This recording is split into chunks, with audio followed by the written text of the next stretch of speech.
Good evening, everyone. Tonight's speaker is Sarah Astheimer, landscape architect with James Corner Field Operations.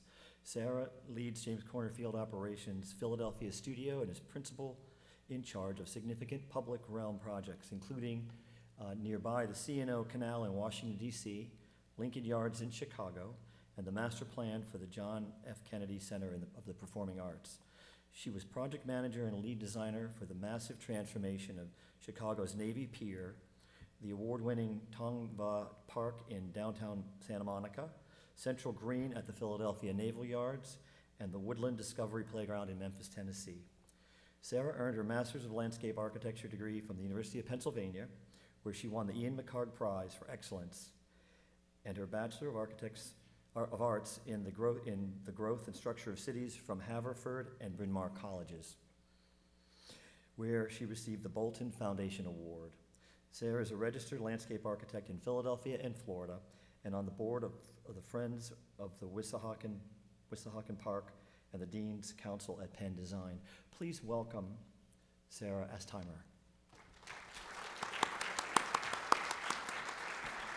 Great to be here tonight. I've come down from Philadelphia, and so I've made many visits and trips to Baltimore, and it's a city I love.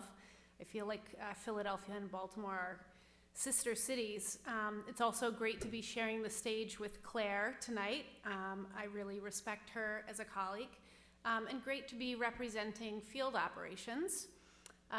We are a firm of over 80 landscape architects that believe in the power of nature and the city. And tonight I wanted to talk about Unbuilt Futures, your theme, but also unbuilding the edge. And specifically unbuilt futures in relationship to an unbuilding of the water's edge, not only a physical unbuilding to right the wrongs of urbanization or to fix degrading infrastructure, but also the conceptual unbuilding or erasure of the idea of the edge, and how, as designers, we might better embrace change, dynamism, and fluctuation as we think ahead to a more adaptive and resilient future. In this regard, our office, and me in particular, having gone to Penn Design and studied with Anu Mathur, has been really inspired by her work. She asked the question, where does one draw the line that separates land and water in these landscapes of flux, and continues, these lines define the water's edge not as an environment shaped by its own natural process, but instead as a static, engineered, and maintained. Today, so much of our unbuilt work speculates about the future of the edge. We imagine new walls, levees, natural defenses, and even spongy wetlands to protect against the threats of climate change and sea level rise. Our office is actively engaged in thinking about a full range of scenarios as we participate in an ideas lab to address the future of the tidal basin in DC. Our work there has just begun, so I cannot share any work, but stay tuned for an exhibition this spring at the National Building Museum. And what's really interesting about this project, unlike others, is it really asks us to beg the question, how our cultural landscapes factor into the way we articulate the edge. How much of this place should be preserved, and how much might continue to disappear?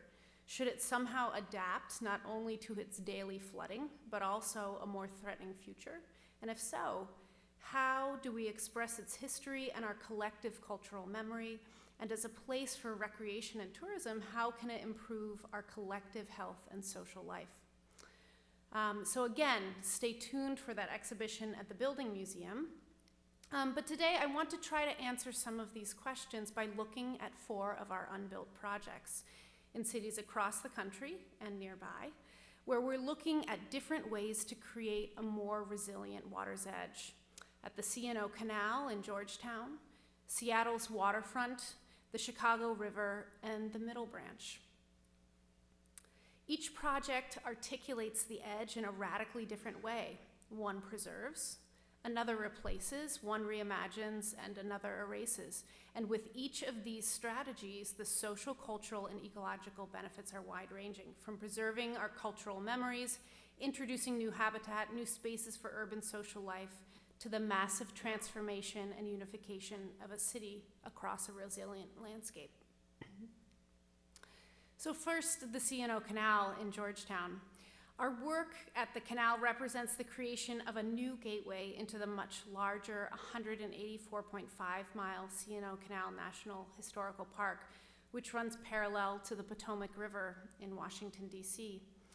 Our project site includes the first urban mile of the national park located in the heart of Georgetown.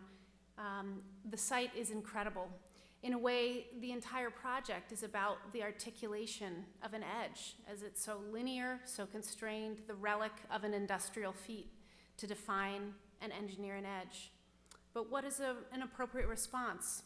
On the one hand, we have this powerful historic site, and on the other, it is in a state of decay and does not welcome its more vibrant, dynamic, and changing urban context in. When we started our work on the project, one of the first things we did was to walk the canal towpath and to inventory all of the canal's magical moments. The rock outcrops and the masonry pattern of the walls, the moss and the ferns that grow through cracks, the extraordinary views and vistas and magical moments, and we were deeply inspired by this place. The towpath, which links all of these experiences and moments together, is central. Of course, in its present state, it is historic and charming, but also narrow in width. If you've been there, you may have experienced this firsthand. It is also compromised materially.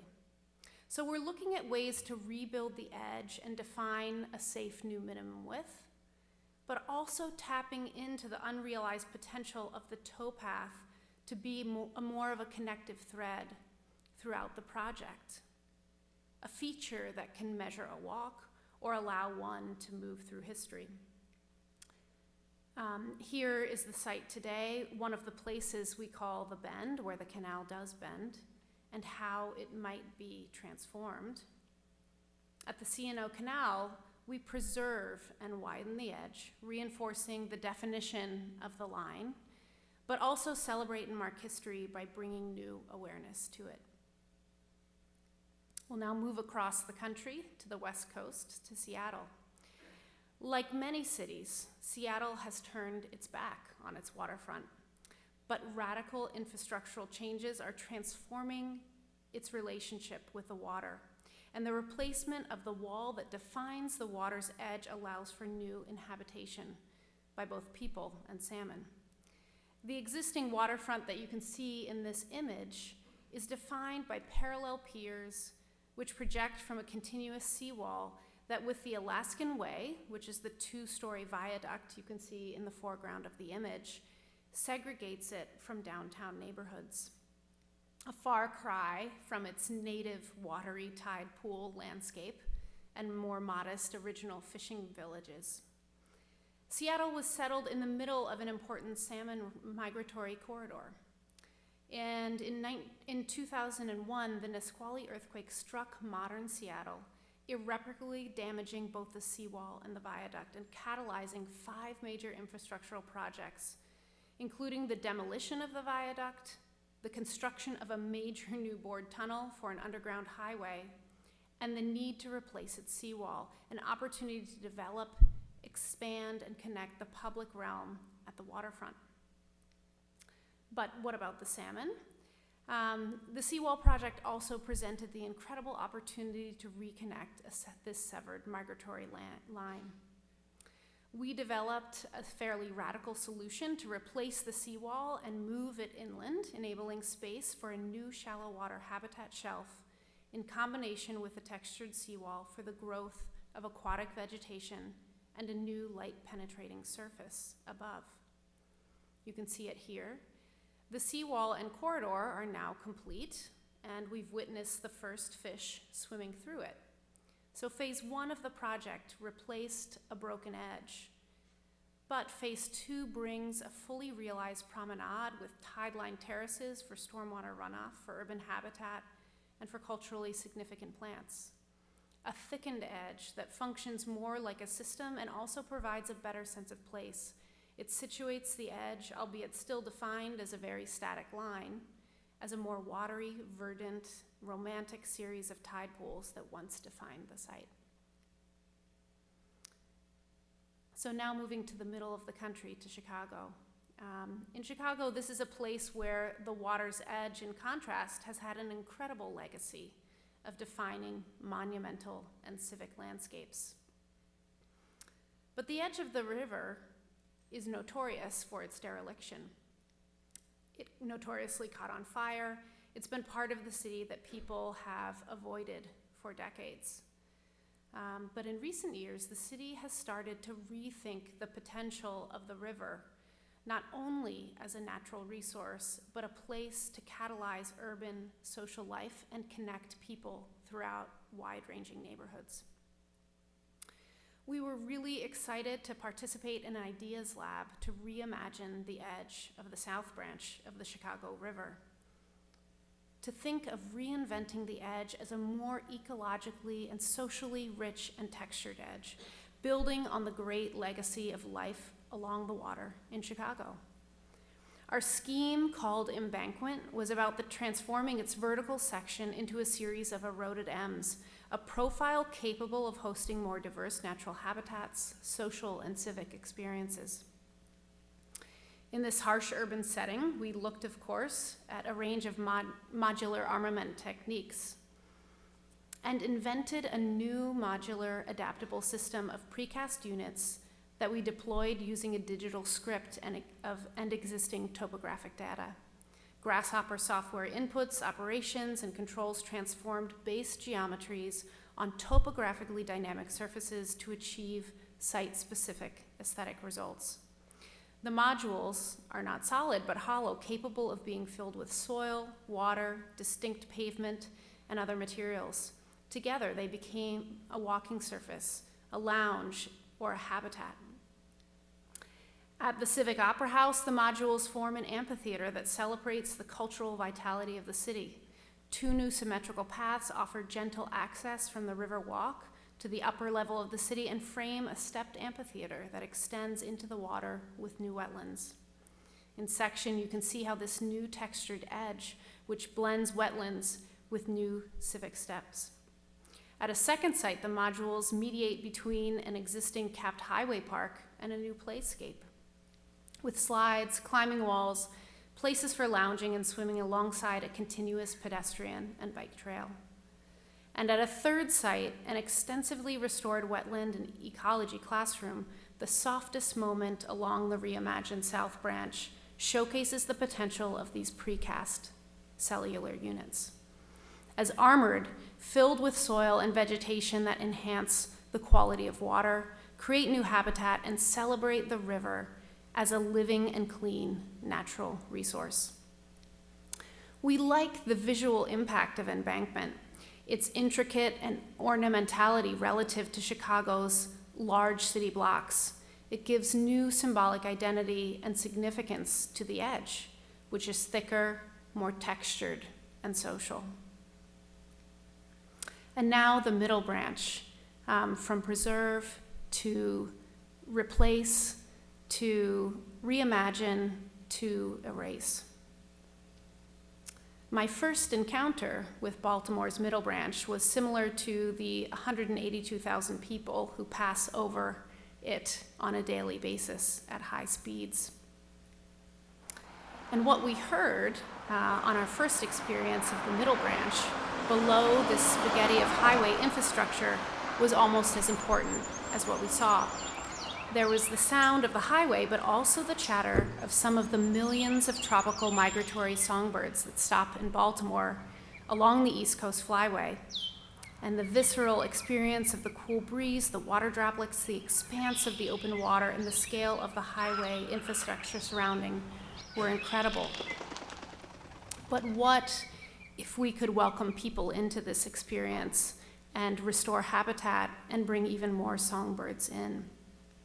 How incredible would it be?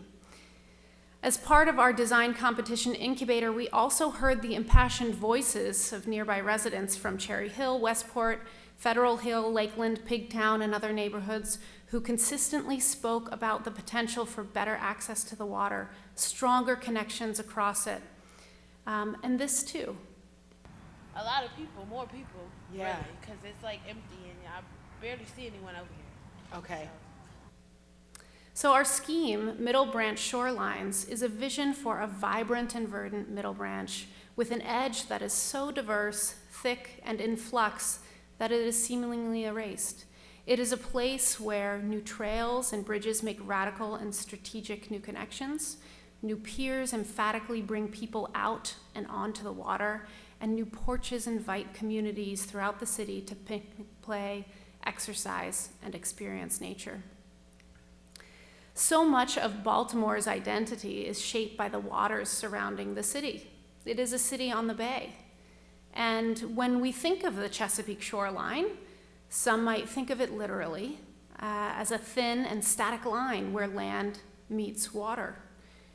But in reality, it is thick, expansive, and layered. It is a place where wetlands act as sponges, and within them water bends and turns to create channels, coves, and inlets in a constant state of change, transformation, and flux. When one thinks of the shoreline in Baltimore, one might immediately think about the edge of the Inner Harbor, the city's active civic and cultural hub.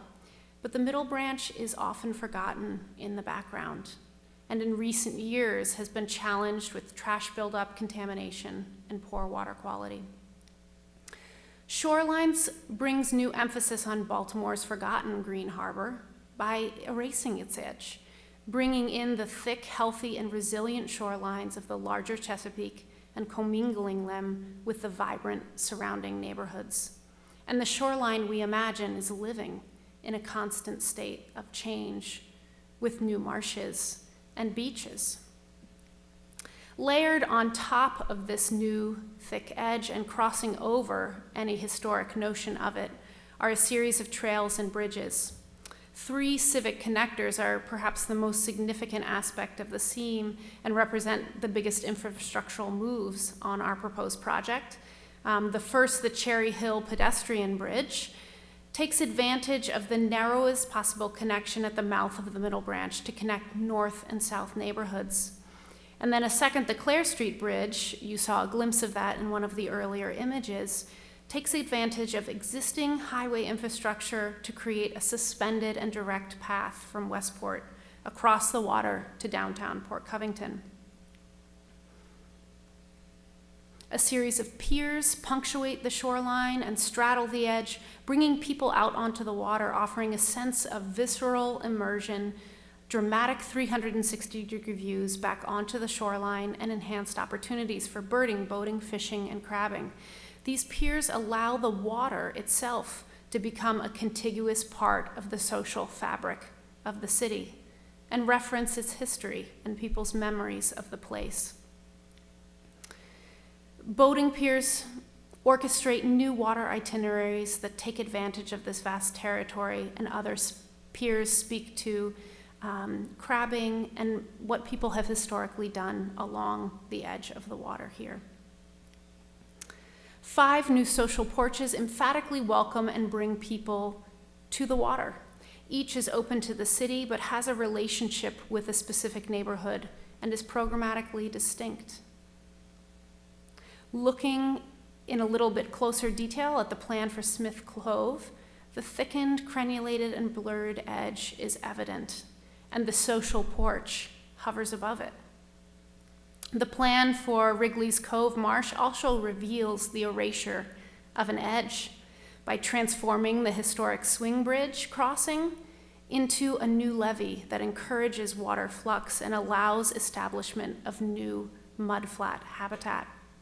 The shallow area beneath the underpass is transformed to a place that welcomes migratory birds and a new connection for people. The Middle Branch has many faces, from the protected and quiet waters of the coves to the waters bustling with rowers and kayakers. Being on the water can be contemplative and peaceful, active and fun, thrilling and transformative. Middle Branch Shorelines is about allowing everyone to share in these incredible experiences, across and on top of a blended, blurred, and erased edge. From preservation to erasure, we're exploring options at our office for how we re-articulate the water's edge in light of our changing future. We see correspondent but different social, cultural, and ecological benefits, memory and sense of place, inhabitation, new socialization, and the transformative potential of rethinking. We encourage all of you in your practice to think provocatively and about the appropriate balance of preservation and unbuilding to embrace what we know to be a dynamic world in a constant state of change.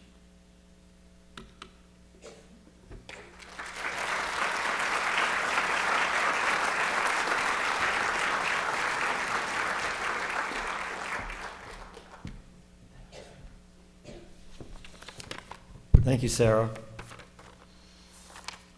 Our next speaker is Claire Agre of Unknown Studio. Claire is a partner and co-founder of the Unknown Studio. She brings humor, passion, and conceptual clarity to projects of all scales and types. Claire returned home to Baltimore after 20 years abroad and afield. Prior to founding Unknown Studio, Claire was principal in charge and senior landscape architect at the West 8 New York office.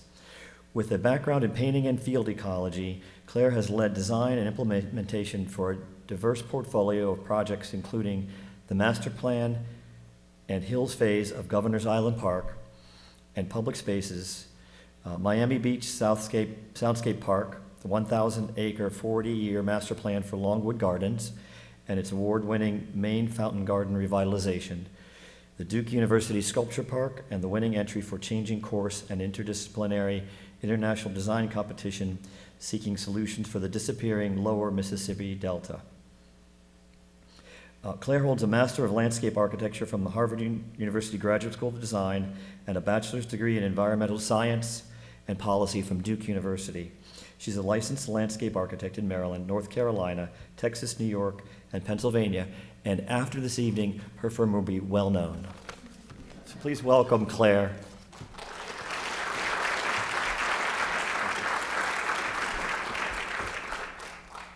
Thank you. This is a high-pressure lecture because my dad is here in the fourth row. It's a pleasure to be paired with Sarah. It really was an honor to be asked. Sarah and I have been running into each other a lot lately, which probably says something about how small landscape architecture is as a field, but also I think it's something that's going to happen more and more as we're sort of the next generation of landscape practices and practitioners. So with that, I'm going to jump into just a little bit about Unknown Studio. We are not as well known as field operations yet. This image is one that I like to start with. It's something that my co-founder Nick and I put together at the very outset of kind of formulating the idea of our office. And we thought it said a lot about who we are and how we want to practice and the way we think. On the left, the snow globe, the kind of almost sensory deprivation kind of device where you can imagine a scene, really kind of capture your memories. It's kind of a microcosm and a way for your imagination to go wild.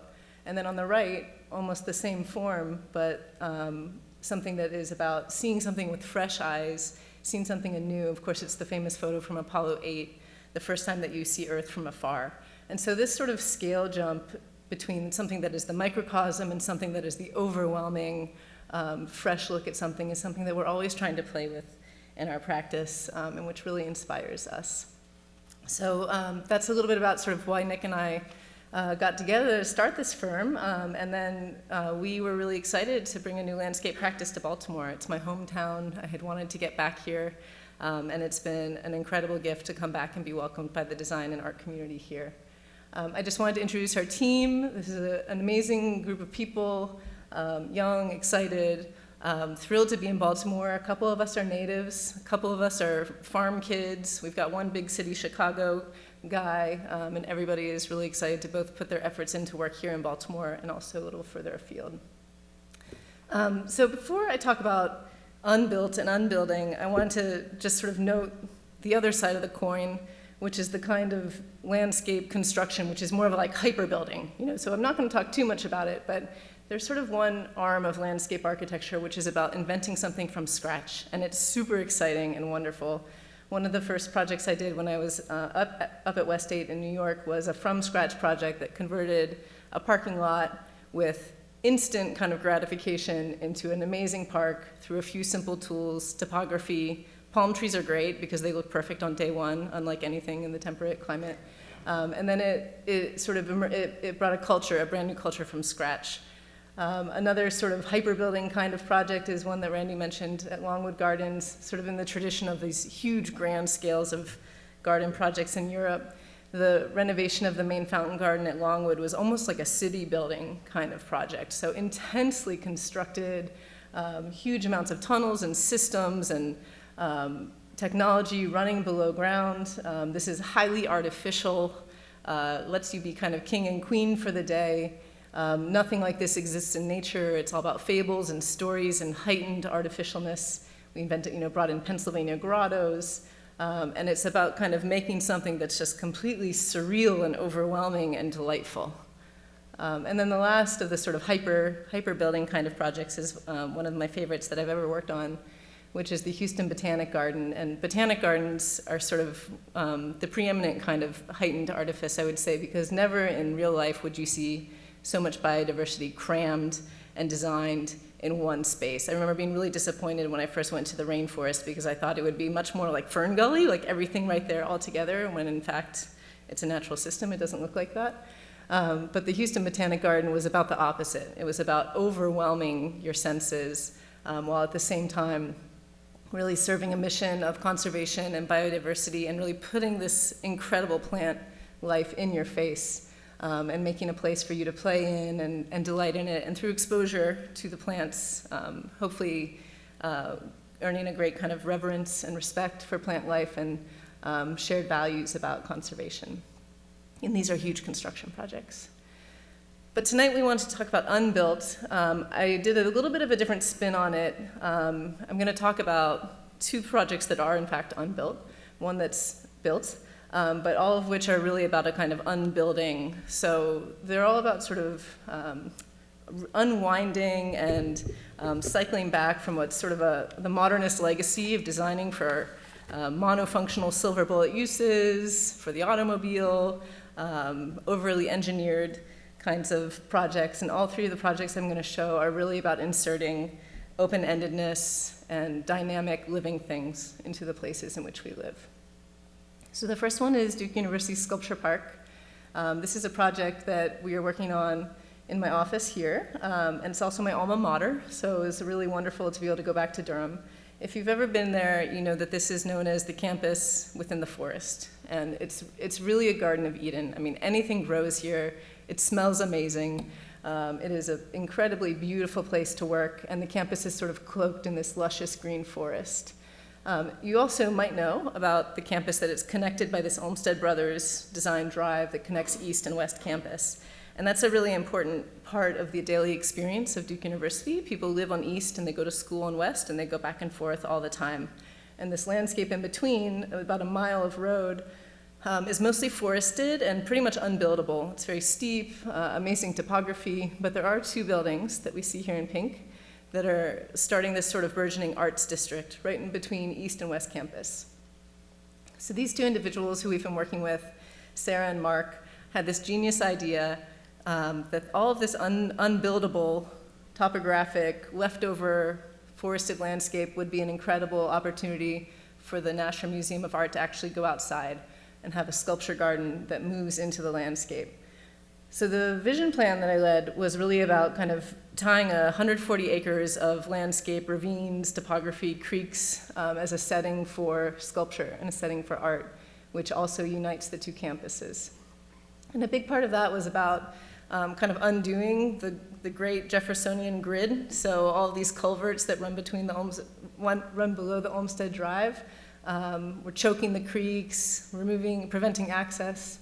So that was one of the first moves, was really starting to get rid of this grid, which was kind of frustrating the landscape. And that gave us an opportunity to connect the museum back to the landscape in a proper way. Here you see some of the individuals who were involved in getting the museum put there in the first place. So the great architect Raphael Vignoli on the left, Raymond Nasher, who's since passed away, but he was a Duke alum who wanted to bring a preeminent contemporary art museum to Duke University. The building is amazing. As a landscape architect, I look at this architectural model and I can say that the landscape is at an awfully polite distance from the building. So it's definitely an afterthought. The building itself has wonderful spaces, wonderful light, but a really bad landscape. So the minute you walk out the door, you can see how frustrating it must be for the directors and the curators that there's no opportunity to bring any sort of dignified setting for art on the exterior of the building. And that's where we came in. So starting to look, this is the main entrance, and as you can see, it's mostly throttled by fire lanes and just a tremendous amount of asphalt and paving. And so a big part of this project was about trying to figure out, like, what are the ways that we can start to bring the landscape back to the building? When you zoom out and you look at the campus, it's really very much still in the forest, but it's a series of remnant forests. And so we wanted to kind of think about what are all the different ways that we could invite the forest back in to the context of the museum. And if you wander around Duke University, I've heard Cokie Roberts say once about New Orleans that if you put a stick in the ground, it'll grow. Durham is very much like that. The pine forest is just like at the gates, like just trying to get closer. It's tearing up asphalt. This is a roadway, which is a couple blocks away. When I was a student, it was an active roadway. It's very quickly succeeding back to forest. And you can just see this sort of jungle-like landscape all around the site, just thriving and doing what it does. And so we had this idea of really saying, let's get rid of this sort of suburban, traffic-engineered landscape and really come up with an idea where we bring all of the texture and beauty and fertility of that biodiverse landscape and bring it up to the door of the museum. So it's also about heightening the contrast. You kind of leave the kind of beautiful, dark, cool pine forest, and then you enter into the beautiful atrium that Vignoli designed. So a big part of the project is about a sort of afforestation or maybe reforestation of this knoll and letting the trees kind of march up the hill towards the museum itself. Not incidentally, that's an amazing setting for artists to work within, and we're seeing more and more in sculpture parks around the world that it's sort of less about sculptures on a plinth and more about artists engaging with the natural world. So they only have 2 pieces so far, but we're hoping this continues. Working with the team, Meg's probably somewhere here in the audience. She's really taken a deep dive into understanding how can we make the most of these patches of forest? How can we let them operate and as if they were part of a much bigger forest? How can they be resilient? How can they be beautiful? How can we allow them to thrive? And starting to think about these edges. So the first phase opened in September, and you can see this sort of bare edge of the forest. That's all going to change as we get in there and expand into the next 10 acres. What's right now a sort of monoculture of pines is going to become much more biodiverse with understory plantings, beautiful ground covers, a forest that's really allowed to have seasonality and lots of different habitat types all throughout it. It's also given us the opportunity to work with some really world-class artists. Wangechi Mutu, you might know, she's the artist who was commissioned to do the new figures in the front of the Met in New York. And so she's been commissioned to do this amazing Mama Ray piece, which will be within the forest in a sort of wetland kind of type zone within the landscape. So the commissions are coming kind of slowly and methodically to the sculpture park. We wanted to really allow the museum and its materiality to be really precious and framed by a much softer kind of forested material palette. We went out and collected all these pine needles and we kind of like huffed them in the office because they smell so good. And so we wanted it to be really about softness around this beautiful, beautiful hard museum. Just a reminder, if you've forgotten already how bad it is now, we've really transformed the greeting of the museum. So instead of being greeted with the kind of back end of a fire loop, you'll be greeted with a garden on the west side of the museum. And we're just we're in schematic design right now, so we're just starting to articulate what that garden will be like. Really a beautiful veil of cypress, an understory flowering dogwoods, and then starting to carve out other different opportunities within the 10 acres. So some of it is about being really light touch and really intentional. You can see these meandering paths are very carefully graded to work around existing stands of trees. And then there's some very intentional kind of moments where we're carving rooms into the forest. And these are located at places where you're really introverted within the landscape. They're oriented so that you get great views out, and they're scaled for certain art pieces that the curatorial team is in conversation with artists to bring to Durham. We've also been working with the museum to think about the non-object sculpture. So thinking about projection in the round on those different facades of the museum, thinking about sound, thinking about performance. So as we move down the hill, going east towards East Campus, there's some really lovely intact landscapes that are perfect. I mean, they're just beautiful. But there's no accessible way to get here. There's no access between the museum and these landscapes. So our concept there was to be as light as possible, that anything that we do is really about our design being a guest within an existing successional pine oak forest. So we've created these staircases that are meant to feel like they sort of float up the hill, very light touch, introducing wood into the landscape. So this sort of grand monumental stair takes you right up to the top of the museum. And it also gives a couple of stopping places. So platforms for performance and gathering, and it is a university campus, so we hope and we imagine that these places are going to be full of students. Then the last big piece about this project is that we hope this 10 acres that I'm showing right now eventually becomes that 140-acre vision. So the last thing that we wanted to do was to visually and experientially connect the Nasher Museum itself to the next parcel to the east. So we really did that through view sheds and carefully looking at where are those kind of portals through the forest to what we call the plateau, so that your eye is kind of looking to the next big sculpture, and that will take you to the east. It's also going to have a relationship to that circulation of the buses going back and forth between east and west campuses. So we're doing that through visual, through view sheds, but also through two custom bridges that cross those ravines. So instead of the culvertized landscape that I showed at the beginning, now we have these big, gracious, beautiful rolling valleys that run through the site. So that's Duke.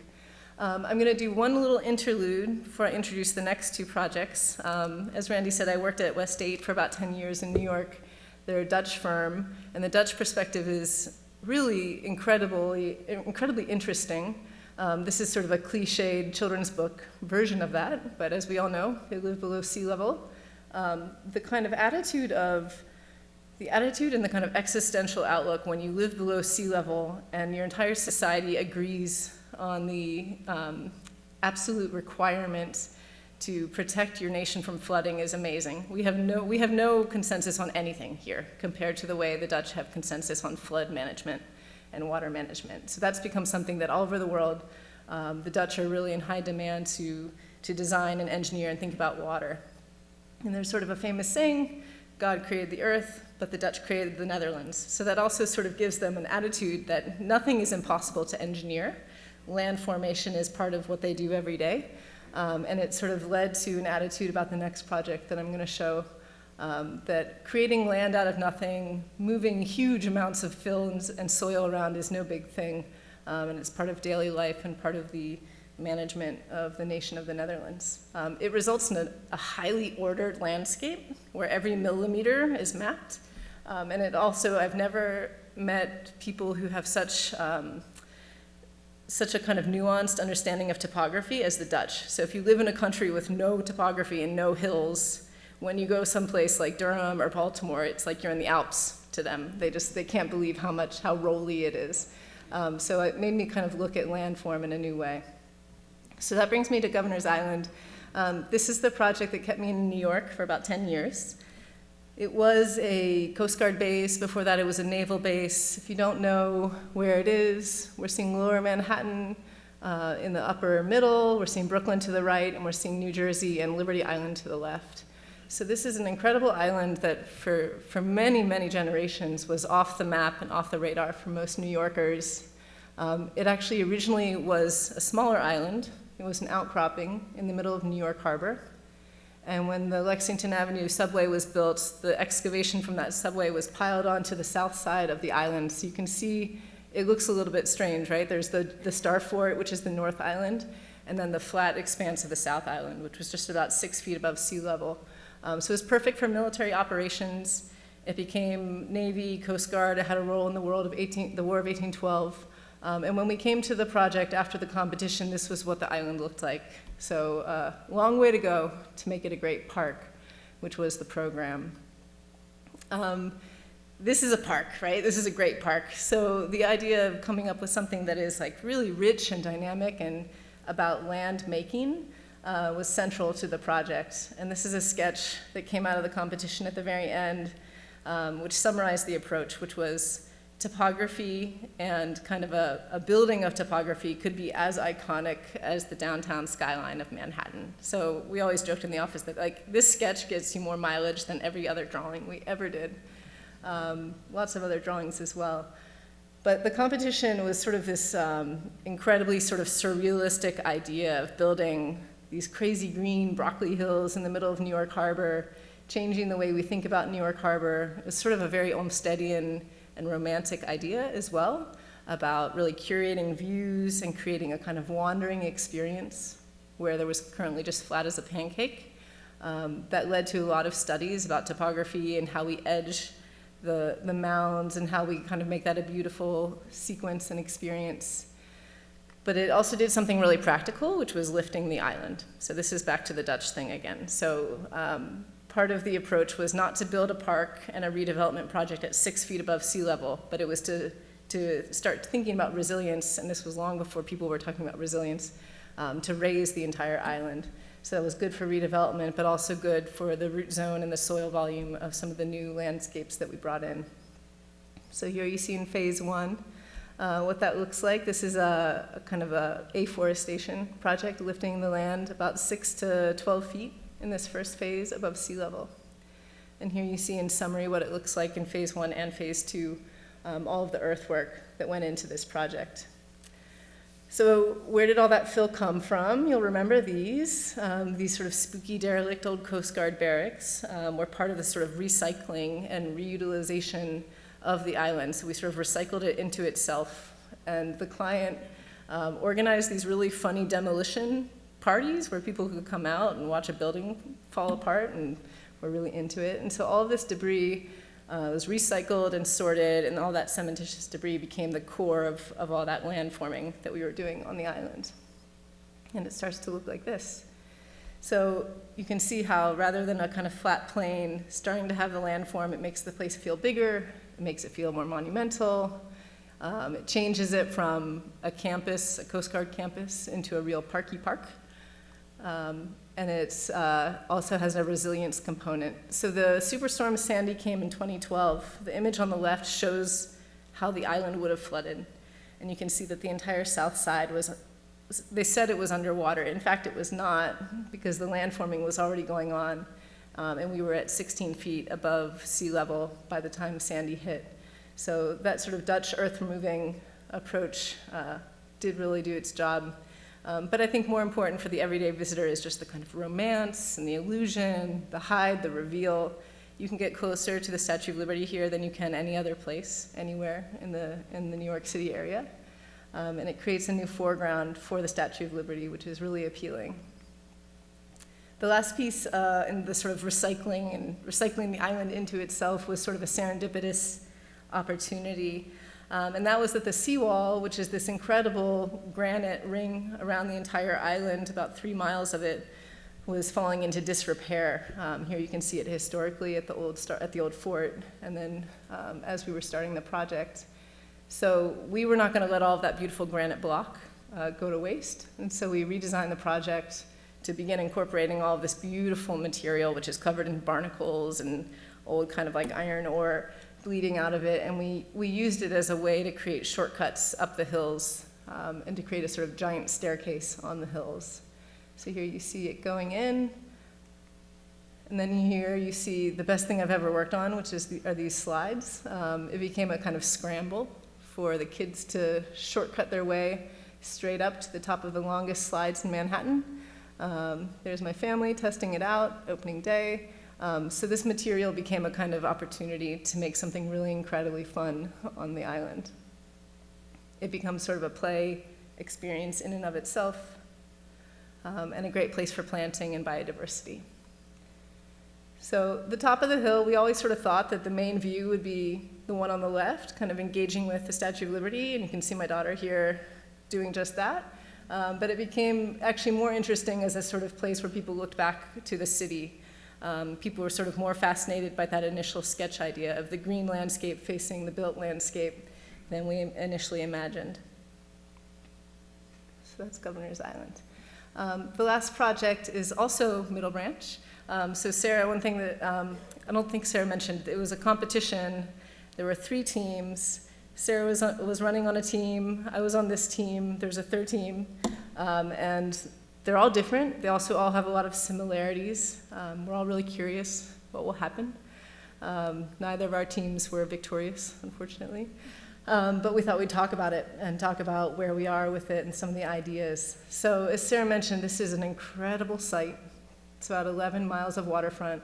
I'm from Baltimore, and I'm the first to say I had no idea that this existed. I'm sure a lot of people from North Baltimore would say the same. Really interesting project. And one of the things that was most interesting to us is that there's almost no place that you actually get down to the water anywhere along this 11-mile shoreline. There's a few piers, there's a few boat ramps, but for the most part, it's inaccessible. So we wanted to take an approach where we really went back, way back in time, and thought about what is the Baltimore Edge about, and how do we think about that? So if we go all the way back, pre-Columbian, pre-settlement, and we think about indigenous use of the edge, it was always a place of bounty, it was a place of exchange, it was a place of sustenance. The Indian tribes that lived on the Chesapeake were on the edge, so that's where they were catching their food, that's where settlements were. All the names of these places are based on that relationship to the edge. And I think that's one of the things that's really interesting about Baltimore and Maryland, is that's still a really real part of people's daily life. It's not like a leisure class thing. It's really a very rich part of people's identity and their need to get on the water, and that crosses class and color lines.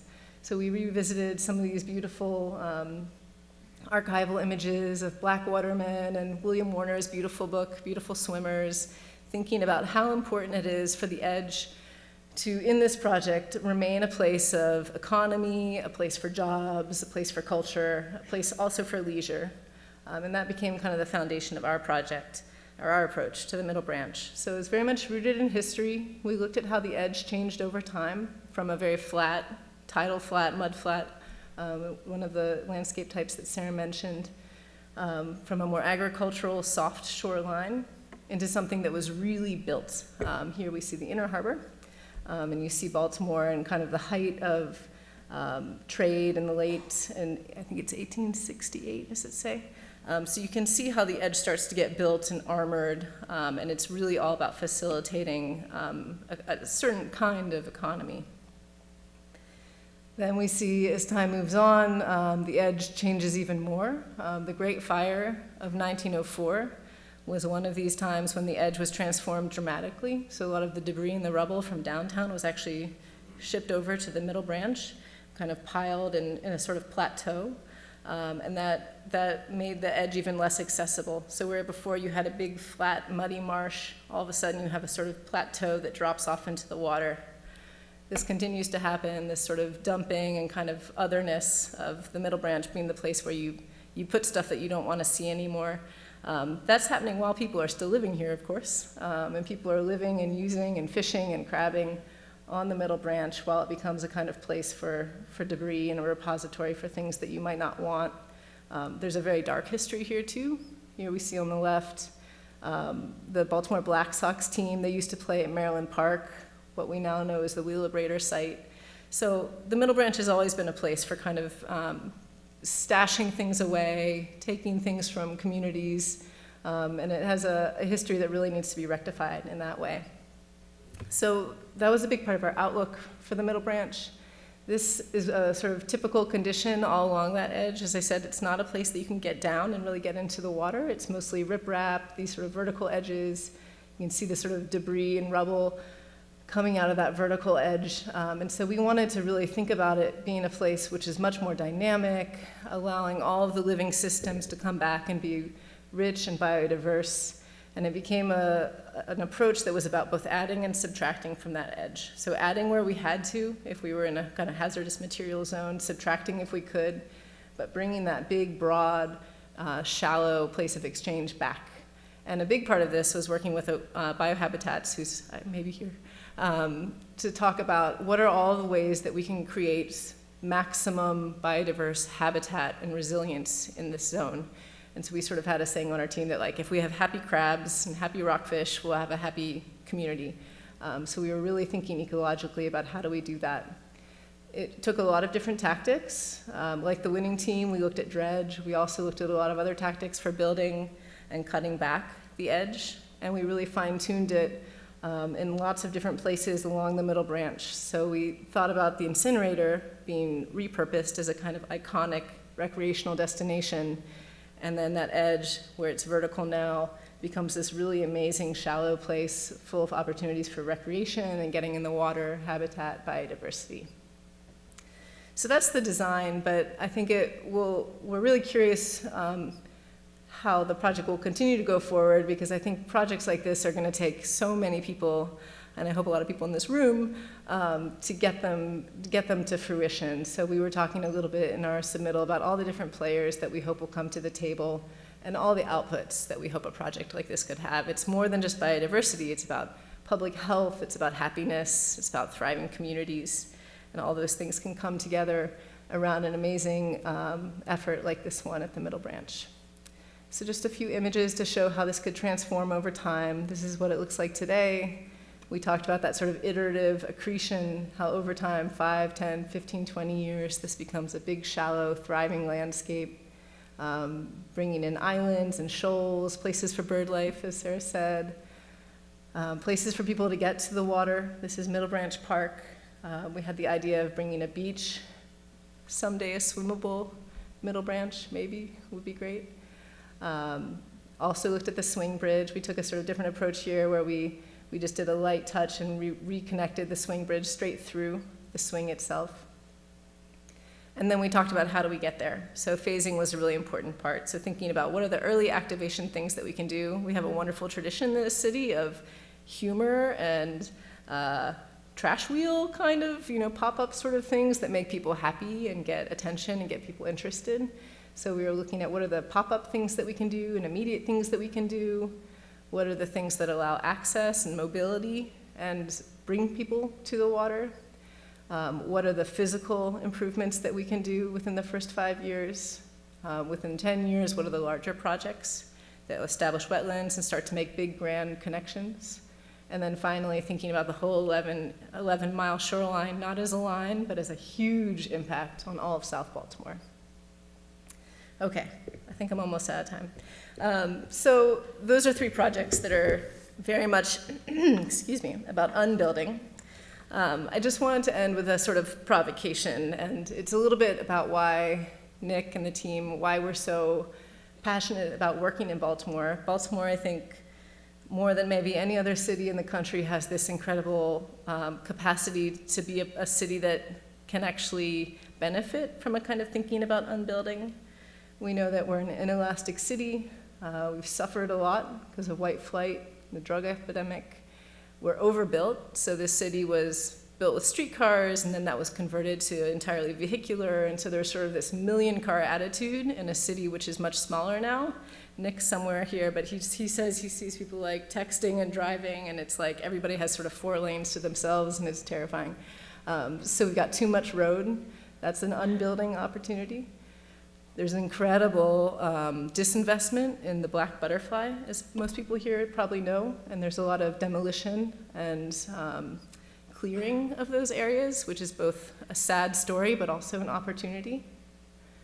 And it gives us a sort of opportunity to revisit some of the plans, the wonderful plans of the Olmsted firm and others that were put forth to think about connecting some of these open spaces and these unbuilt spaces through green efforts and green networks and living systems, some of which is captured in the Green Network Plan. So that's what I got. We just sort of want to kind of put that provocation out there as the last word, that whether it's on the kind of microcosm scale or the grand monumental scale, the idea of starting to bring in the open-endedness of the living system might be an incredible opportunity for Baltimore and for all of our practices. Thank you.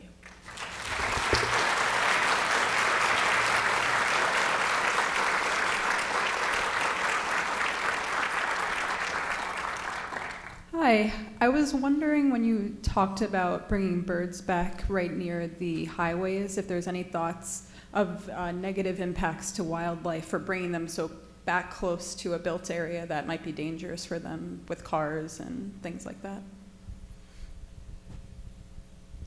Sure. I mean, definitely, bringing back wildlife close to reflective buildings of a concern, but actually there is an area very close under the highway. We walked the site, I think, all together on our first incubator day with a representative from the U.S. Fish and Wildlife Association, and there's sort of a tiny patch of land behind the casino that was a thriving bird habitat, sort of adjacent to the site. And we talked, with him about potential expansion of habitat in that area. And I think, birds generally fly at lower elevations, but something, to be studied very carefully if the project is realized. But definitely lots of opportunity, lots of excitement by the ecologists on the team for enhancing that habitat.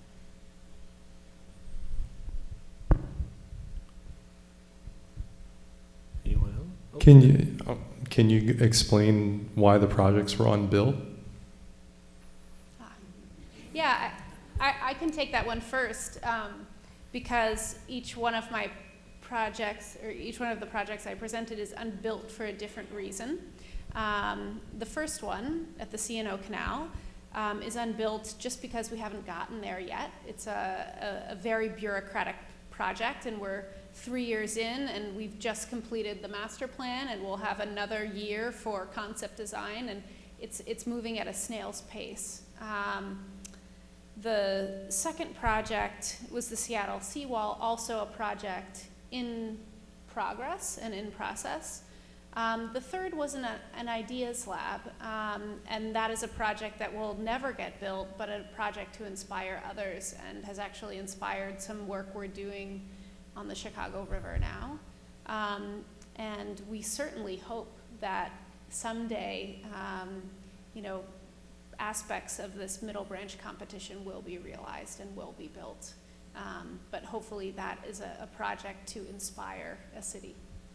Yeah, and I cheated a little bit because I showed projects that are built or in the process of being built, but I'm very similar to what Sarah's saying.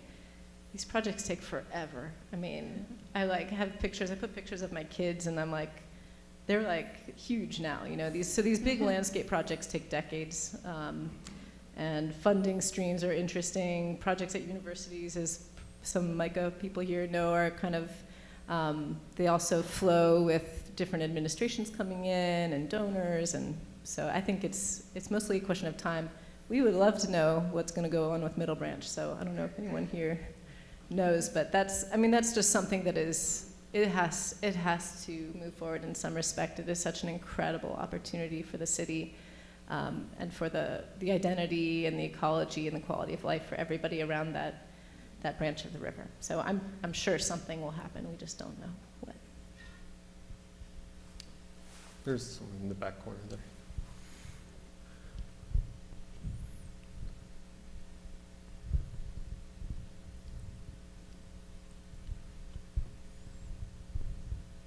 It's wonderful that you're waiting for the microphone. Thank you. You get points. Hey, Claire. So I think I picked up that you have a painting background, and I was just curious what led you to landscape architecture from that. Oh, wow. That's a great question. I mean, I think I loved art, and a love of nature kind of leads to a love of landscape painting. And then when I tried to be a bench scientist, and my dad's right there, and he is a scientist, and I realized how bad I was at it, I ran back to the creative end of things. So, but I do think painting, studying painting, and landscape painting in particular, it gives you a way of kind of understanding kind of light and color and depth of field, which I've found really fruitful in the way we share our projects. Because landscape is, I think Sarah would agree, is very hard to explain. It's different than architecture. And it's not harder or more difficult than architecture, but it's different because we have to kind of understand time and seasonality. And so when you study the great painters and they are able to capture that in a static image, it tells you a lot. So it's definitely had an impact on the way I think.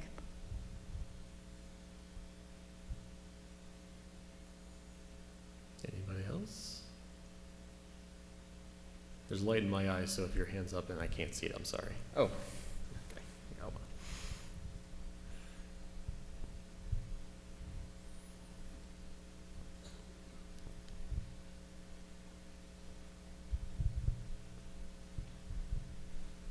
This is a question for either of you, but when you're doing these unbuilding projects where you're naturalizing the previously built environment, you're dealing with oftentimes substandard fill that may not be good for supporting plant life. So I wonder just what kinds of strategies you use to better support plant establishment, plant success in those projects.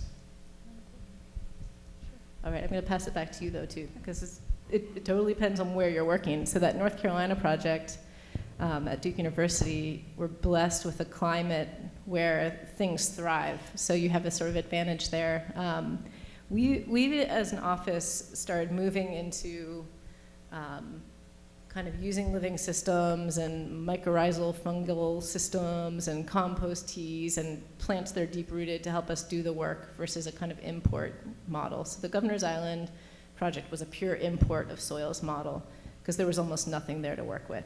I don't think that's the future necessarily. I think it's much more interesting when you can kind of work with what you have. The Houston project was like that. Everybody on the ground in Houston said, these are solid black clay soils. You'll never get anything to grow. And you walk around Houston and you're like, this is beautiful. I mean, it's clearly not everything is an import solution. So, but you have to be patient and you have to, it's sort of like you have to be a gardener. You have to know that it's going to take many seasons to thrive. So I hope we're moving more that way and kind of taking a slow approach. Yeah, I mean, I would say most of the projects I've worked on too are very urban, very tough, often contaminated sites, and we are doing a lot of import. But I think Claire's right about the way of the future, growing soils.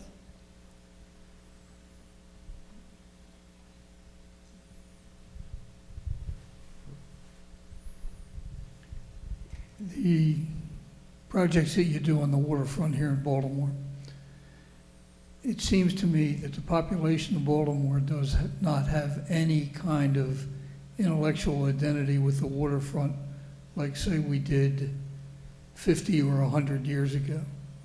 The waterfront, for the most part, for the people in the city, is kind of isolated for them, except in places like Harbor Place or something.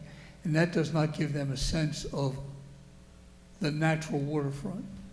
And it's real hard in Baltimore to get to a place where you're in a natural waterfront. There's all kinds of development that acts like a wall to keep you from it. I mean, if you drive along Key Highway, you might as well be in Samarkand as far as your identification with water. How do you deal with that when you're making your presentations? And how do you deal with that when you're trying to get support? I mean, I can take a little bit of that. I think we were actually surprised with, in South Baltimore, how many of the folks who came to the public meetings did have a relationship to the water, and I think that's because in South Baltimore it was kind of country for a long time, so there was a longer period of time where people were sort of free to go access the river. And in one of the public meetings, I remember some of the group talking about, like, there's an incredible rockfish spot under 395. I mean, we would have no idea. But we have obviously a divide in the city, and people who don't know about the Middle Branch. I mean, my kids, I think about it, and I'm like, they've never touched the Patapsco. They have no idea. They've never seen a intertidal marsh anywhere close to home. So I think a project like the Middle Branch is incredibly important because people who are nature lovers and people who have always loved that edge, they kind of share the same love of the water body, but they've just experienced it generationally in so differently. But I think it's all, everybody's sort of around the same thing, and memory is recent enough that we still all love to get to the water and like to do the same kind of things. So it's sort of a simplistic answer to your question, but I think we're all I think everybody has alignment around the goal of bringing a more naturalistic edge. Yeah, I mean, I would agree completely. We did have some early community meetings, and people, I think, in South Baltimore really do relate to the waterfront and have these great stories and memories of festivals.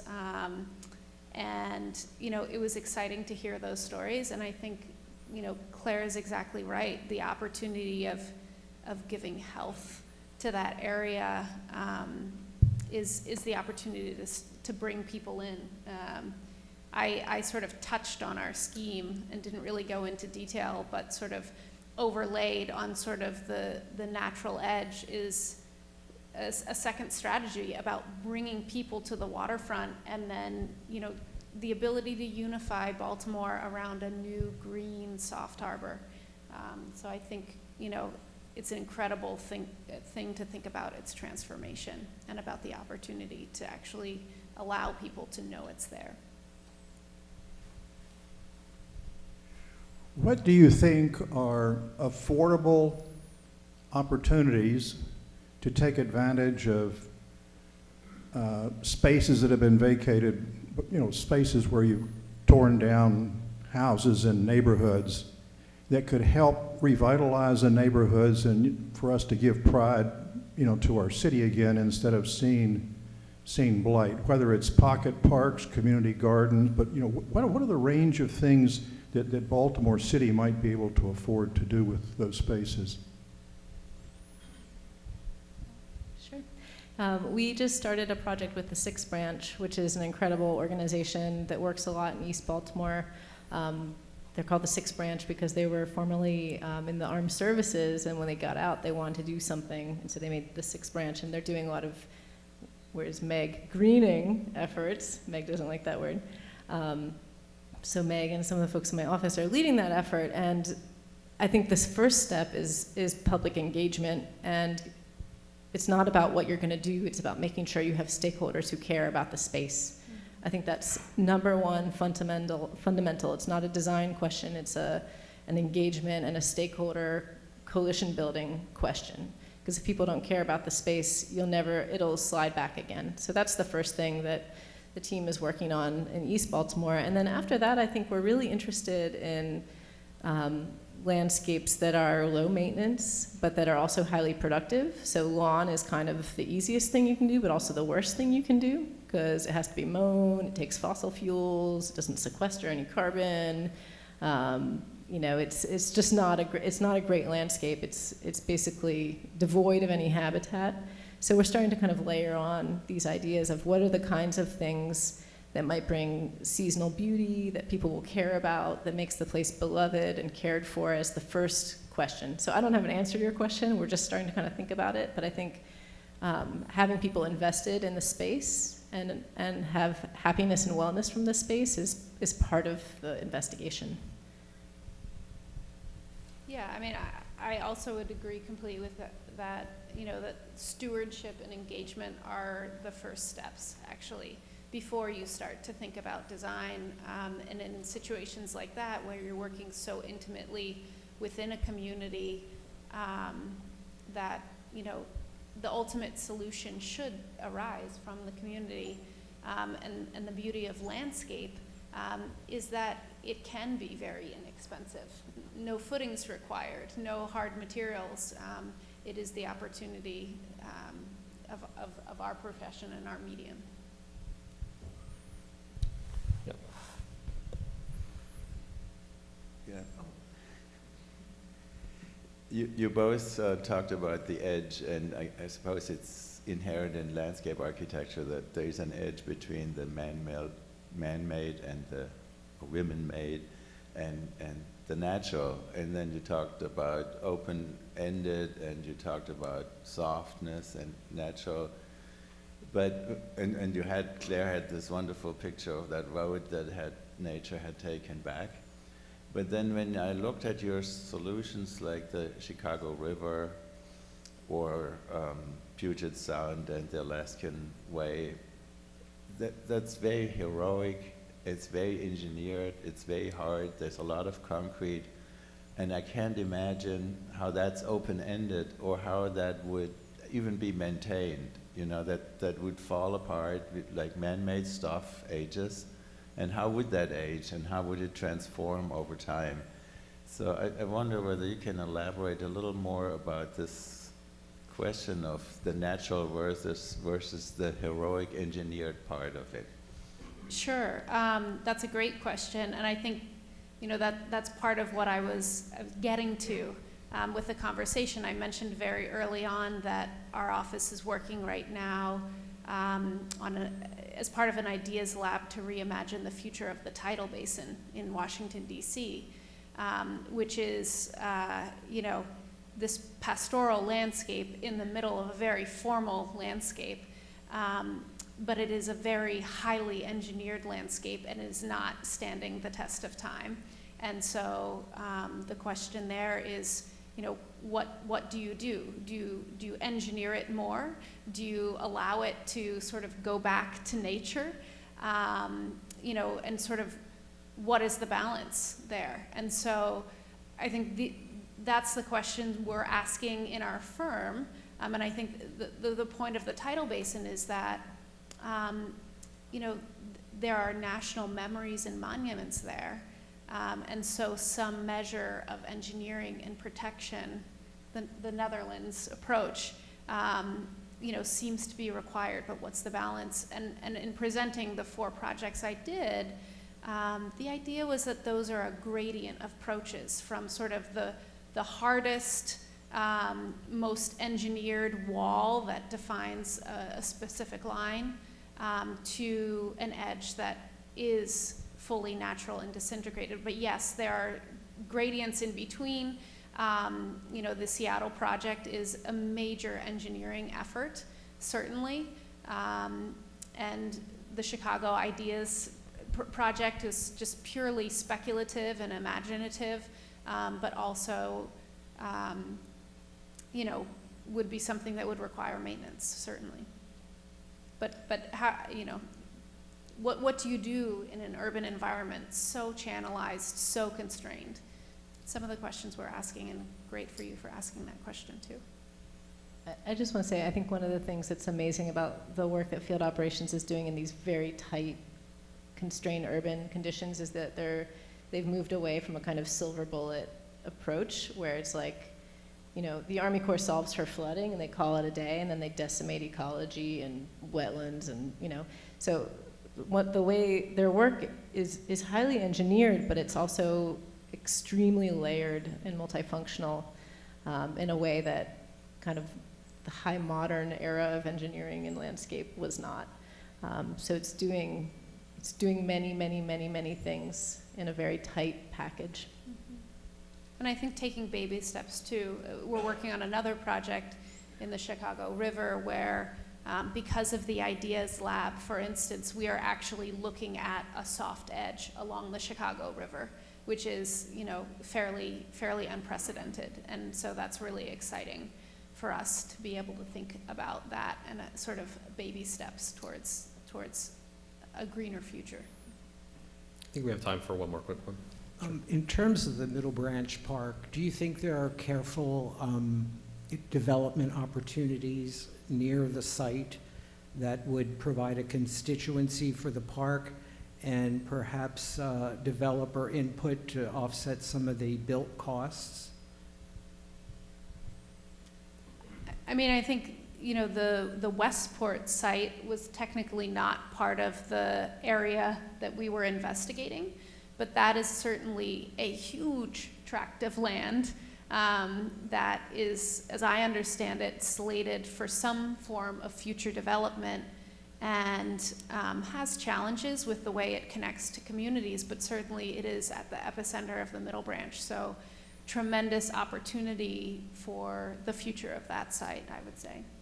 Yeah, and I think the answer is yes. I don't know who or when or what exactly, but great parks have great edges, and that means getting people closer to those parks. I saw Fred in here somewhere.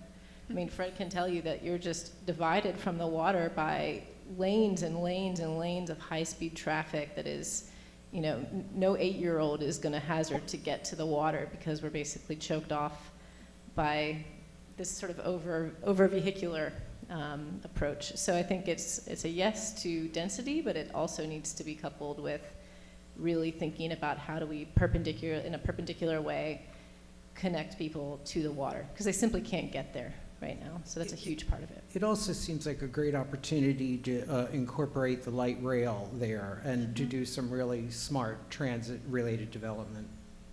Certainly. I think we could do one more quick one. There's a gentleman over on the right here.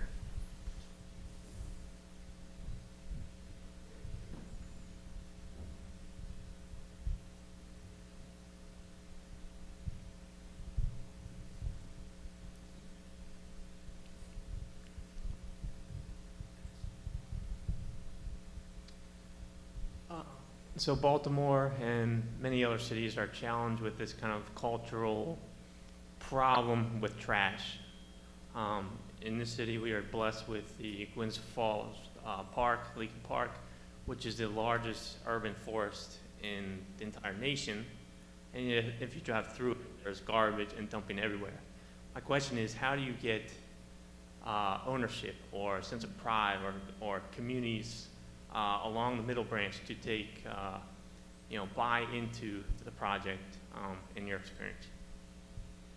That's a really, really tough question. Philadelphia has issues with trash too, and stewardship, and I think, I don't know exactly what the solution is, but I do think there's something to be said for stewardship and for sort of cultural change.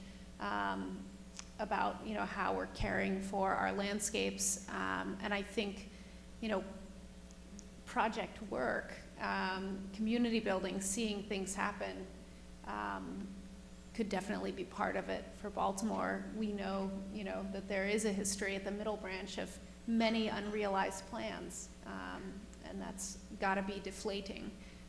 So I think stewardship and some realized project work. That's a really good question. This is going to sound like a really pat answer, but I think a huge part of it is about education and getting them while they're young. Like your kids will shame you into behaving like a more responsible steward of your environment. And I think that's a big part of, the Middle Branch, again, is a great opportunity because I think it's third grade. Every third grader in Baltimore is supposed to have exposure to kind of a natural Chesapeake landscape. And giving real exposure to natural beauty and understanding how important it is a really important part of the educational system here in Baltimore. So obviously, that's going to take a long time. I mean, the second part of the answer is Mr. Trash Wheel. And there was a great article in the New Yorker about how Mr. Trash Wheel, of course, has been just this amazing success. And everyone in the city is like trash wheels are our most revered citizens, basically. And they've tried to replicate the success of the trash wheels in other countries, but they don't do it with the same sort of sense of humor. And there's no googly eyes, and there's no beer. And so I think that's something that's very specifically Baltimore to make it fun and make it quirky and do it with our sort of Baltimore flair. So I know there's a fourth trash wheel, and I don't know when they're going to reveal the name and the gender and profession and all that, but those things, they really make people happy, and I think that's part of it. We're going to try to do one more. All right. How do you design it for kids?